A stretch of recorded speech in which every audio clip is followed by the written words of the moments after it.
Donc là, concrètement, il faut que les gens qui nous écoutent, qui nous regardent, prennent conscience que nous sommes des êtres humains qui vivons finalement dans tout ce que tu expliques jusqu'à maintenant, je ne vais pas répéter, mais dans ce volume qui est l'univers, et qu'il faut qu'on considère tous les êtres qui nous entourent, qui sont faits de même nature, c'est-à-dire une tête, des bras, etc., comme des alter-égaux, en fait, des équivalents.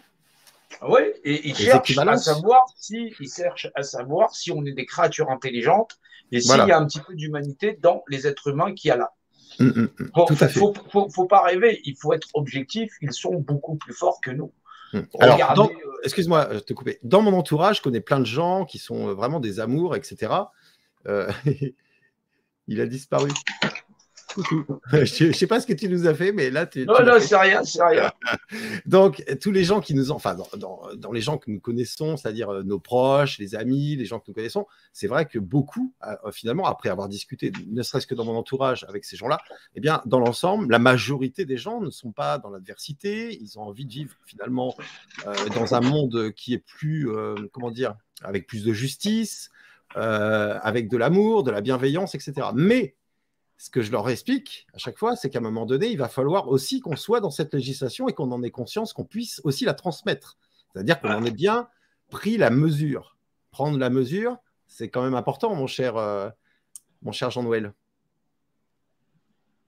Oui, c'est important d'en prendre la mesure parce que les bâtisseurs, ils ont déployé ceci, c'est-à-dire qu'à un instant T, ils sont incrustés, ils nous ont foutu leur petit truc, et ils ont déployé leur contrôle sur la Terre. Ça veut dire que derrière, ils ont commencé à conquérir la Terre, mais en même temps qu'ils étaient en train de conquérir la Terre, ils nous ont donné, c'est-à-dire qu'ils ont conquis les populations où effectivement ils nous ont emmenés à un âge où on allait faire l'agriculture, ainsi de suite, jusqu'à ce qu'il y ait un âge qui est très majeur, qu'on appelle le Moyen-Âge. Le Moyen-Âge, c'est ce qu'on appelle la collégiale.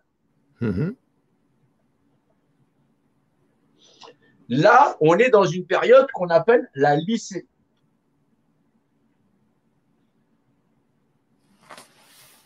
Alors, la lycée, c'est une période de l'homme où l'homme, il apprend, on uniformise le monde et la planète, où en fin de compte, on va se déployer vers ce qu'on appelle l'université. Ça veut dire qu'ils l'ont inscrit aussi dans nos cursus et nos formations scolaires. Ils communiquent avec nous d'une certaine manière. C'est une autre forme d'intelligence. Ils sont super. C'est une force d'intelligence qui n'utilise que la volonté des hommes pour pouvoir avancer. C'est-à-dire que si les hommes, ils acceptent effectivement de se rendre au fait de dire que nous sommes des êtres humains et que nous ne sommes que ça, et qu'on vient en paix, c'est nous venons en paix. Et la seule personne qui fait la guerre ici sur la Terre, c'est les hommes à vouloir insister à exister dans un modèle inhumain. Il faut bien se rendre compte. C'est vrai. Ça veut dire que si tu sais lire l'histoire et donc tu es capable de voir le contrôle par hiérarchisation pyramidale, avoir conquis notre planète d'un point de vue technique et de modélisation, d'avoir à la fois utilisé ce qu'on appelle des périodes très techniques de découpage dans l'histoire ou de nous avoir forcés à vivre ensemble, peu importe les couleurs qu'on soit ou quoi que ce soit, mais qu'on n'ait pas rajouté notre haine personnelle de l'un à l'autre, eh ben, on aurait quand même pas mal évolué.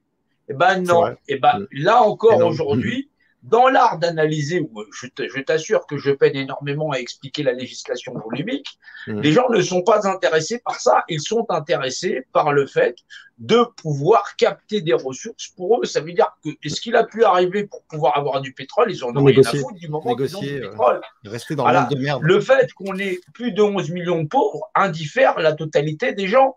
On a plus de 10 millions de personnes qui sont sorties pour aller au café. Non pas pour exister dans un monde humain, parce que là, on aurait déjà gagné. On aurait ouvert la porte vers un autre monde. Eh ben non, les gens sortent pour pouvoir aller au café. Ça veut dire que ce combat continue. Avant de sortir, ils se font injecter pour certains. Vous vous rendez compte ? Oui, alors avec quelque chose d'inexistant. Enfin, ils ne savent même pas ce qu'il y a là-dedans. Alors déjà, et dans tout ça pour continuer à aller, à leur café, mais aussi à tout ce qu'ils ont bloqué. C'est-à-dire, généralement, ils ont focalisé sur quoi ? Sur les activités de loisirs. Et on l'a vu. Donc les gens sont prêts à se faire injecter, ça je peux le dire, je pense sans être censuré, quelque chose dans le bras à plusieurs reprises, tout ça pour continuer à vivre dans le monde de merde. Et ils ne veulent pas briser leur zone de confort. Ouais.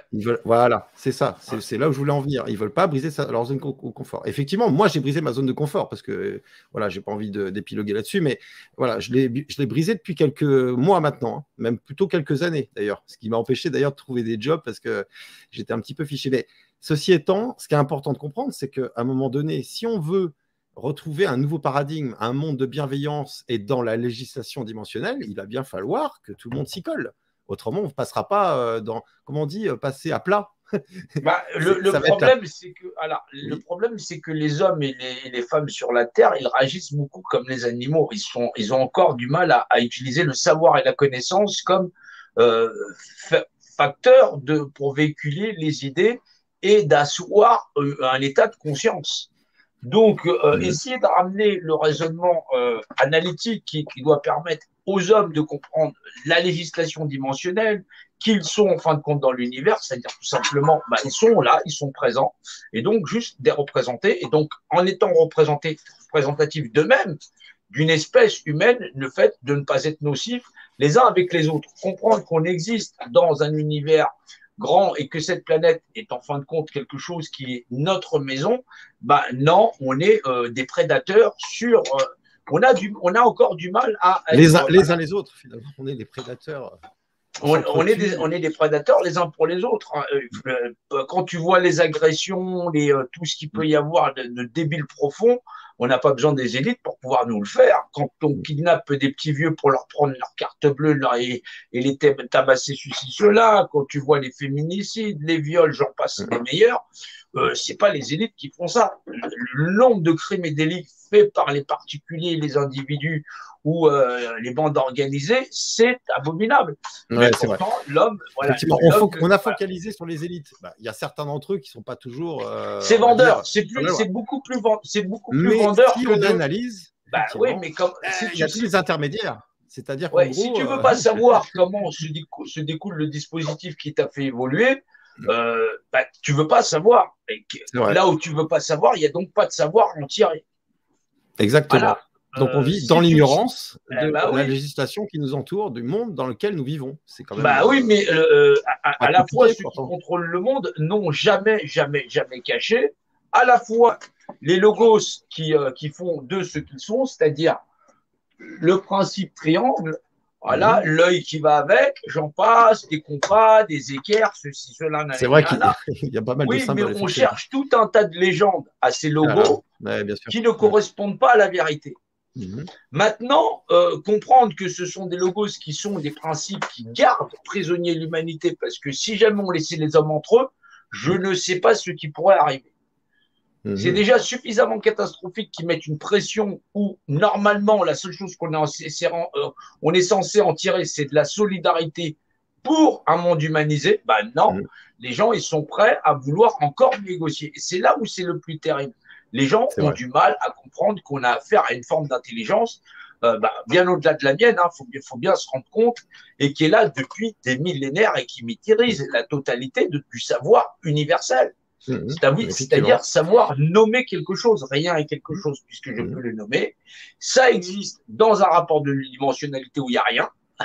Oui, mais c'est défini. Où effectivement, si je le note sur un tableau, ça prend l'espace et le volume de l'encre que j'ai utilisé. C'est donc une législation dite dimensionnelle, volumique, qui régit l'ensemble de l'univers et de ses lois, qui confèrent à des choses de la même nature les mêmes propriétés. Nous existons, toi et moi-même, dans cette création. Nous sommes solidaires à la fois de notre propre subsistance. Je serai le boulanger, tu iras dans les champs, où on va faire ça ensemble, et on va échanger, on va pactiser dans l'art que pour les générations futures, on construise un monde meilleur où chacun serait allégé de la tâche.